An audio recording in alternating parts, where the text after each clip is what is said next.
Thank you again, Michael and Heather. Let me ask an initial question, and the rest of you, as you start to think about questions, just raise your hand, and we'll give you a chance to ask them as well. But by the way, in your book, you talk about the gross domestic product and its shortcomings as a measurement of well-being. And I can't help but remember Kathleen Kennedy, your father, gave one of the best speeches I can ever remember, Robert Kennedy, on the gross domestic product in 1967. And he said, it doesn't measure what matters. And he was so right. It doesn't measure well-being. It doesn't measure personal growth. It doesn't measure all the things you talk about. So the notion of an alternative measure, which sounds like is in the works, is that the distributional accounts or is that something else? Yeah, so the alternative measure is distributional accounts. And I think it is important to note that it isn't, so, Kennedy called for, and many people have called for us to have different alternative measures that take into account the environment or care work or these other things. It doesn't do that, but at least it disaggregates it, which is a first step. And the good news is that they can do this right now. Okay. We don't have to have a study group. I mean, we've been doing a lot of work over the past 4 years to bring people together to research it, but they have the tools, and it's less technically difficult than sort of reimagining a new measure of welfare, although that does need to happen eventually. And then, Michael, when you talk in your book about the New Deal, which was political genius up to a point, you mentioned that notably absent were significant demands for egalitarian distribution, and that Roosevelt himself avoided the word redistribution. Could you just elaborate on that a bit? Sure. I do want to say, is this on? Yeah. I do want to say, just for those of you who are interested, there are 2 flyers upstairs on the book, including one on the blurbs that we got. And, I'm at a disadvantage because nobody's read my book except for Bill, who read a little of it on a PDF, which he got. So I think that the word redistribution is a word that is very troubling, and you can either look at Roosevelt's refusal to talk about it, or you can look at what Ian and I looked at in detail, interviewing 150 people, and that's the effort to repeal the estate tax. When the 16th Amendment was passed, Steve Wiseman, in a great book about called The Great Tax Wars, talks about arguments from justice and arguments from virtue. And those are the arguments that we've been having for over a century. And, justice finds its moments and prevails, but the point we were making is that Roosevelt, who I think was a political genius, made all of the compromises he needed to make, including the problem of race, in order to get Southern votes. Ira Katznelson has written about this very eloquently. Roosevelt did everything he had to do, and he made Social Security universal as a way of not trying to split people. Now, it wasn't quite universal for the reasons we've talked about. And he created a funding mechanism that George W. Bush proved is impossible to dislodge. That is, if you want to go to private accounts, you've got to fund 2 generations, not just one. And so that's the kind of thing that we're really urging. And I will say, I think that, I've read Heather's book. I admire it a great deal. I think it really is the single best summary of modern economic work that I've seen. But I do think that the focus on the top 1% really, you've got a spotlight on the top 1%, and it's become a political spotlight, it's become an economic spotlight, and I think it really distracts us from the problems of the people, in what I think of as the political middle class and below, which are the bottom 4 quintiles of the population, or maybe even 90% down. And so I think we have to think about what we can do for them, and then think about how we might fund it. And that, I think, is the priority, rather than thinking about what we need to do in terms of taxing the rich, and going on. I'm not against taxing the rich. I think they can be taxed a lot more than they are. but I do think it's a problem. Let me say one other thing about history, is that the data that Heather showed, which is also the data that Saez and Piketty and others show, is really focused on the period between the Depression and the post-war period, up to the mid-'70s when we had major problems in our economy. And the question, I think, is, which of those periods is the period that's normal and which is the period that's not normal?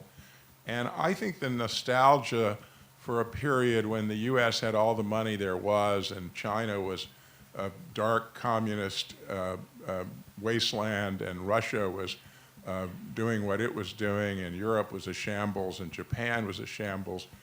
We can't go back in the current economy to the economy of the 60s or even the early 70s. And so that's a fundamental problem. And I think focusing on the top brings our eye to the post-war period in a way that deflects us from looking to the future. And so I think this is an important distinction. And I'll stop because there are people who have questions. Before we ask for a question, Heather, you want to respond? Yeah, I want to make a couple of comments on that. So first, we did the policies around antitrust in the late 1800s and the early part of the 20th century. And so I think and then we actually, as a nation, the Congress passed into law the first national income tax 20 years before we actually got it, because it required a change in the Constitution to be able to implement the income tax, which then 50. went into effect in the 50. 50. Okay. It was the Civil War. But it wasn't. Well, at any rate, I thought it was. I'm not the historian. But the point though is that we did the New Deal in the 1930s, and many of the social insurance programs and the social programs that benefited people and families and giving people the right to bargain collectively happened after we had, as a country, started to come to terms with the economic concentration and with the need to tax incomes, and the original income taxes were very, very heavy at the top relative to the rest of the income distribution. I do think that there are some lessons there in terms of the timing. After being here and, in Washington, D.C. for over 20 years, listening to the debates we have about how we are going to spend money on things that are going to improve the lives of working families, the pay for question, that's the only question, right? I mean, that's the question that we stumble over, and I think that we've failed to actually confront head on why that is so important and how that is actually connected to these broader distortions. So that's one point. But then the second point I wanted to just comment on is that I think that another reason, and I'm just actually responding to an earlier questioner who was talking about the future of work question, because the robots. So such an interesting question, because when you ask it, whenever I hear anybody ask the question about the robots, what we're really saying is that we think that a very small number of disproportionately young white guys are going to be able to reap the gains of all of the course of human history's knowledge, because they were the first to commercialize it, and they're going to make these robots, but then who's going to buy the stuff that all their robots are producing, right? We're sort of on this, that I think is actually one of the reasons, as we look at what's happening in our economy, when you look at the top, the wealthiest people in our economy, it is those folks that are making their money from these monopolies that have been created in technology, and these questions of the future of work, what it means for the broader economy and what it means for the politics, I think are intimately connected. And that's so I didn't start by thinking we should focus at the top, but as we've worked at Equitable Growth for the past 6 years, it keeps coming back to really the future of work question is a question of distribution and taxation and monopoly. First and foremost, before it's a question of work, I would argue, but we can obviously debate this all evening. Let me just say two things quickly. One is I agree about the concentration of industry and that our antitrust laws are archaic and took a bad turn in the 70s and 80s. We don't disagree about that.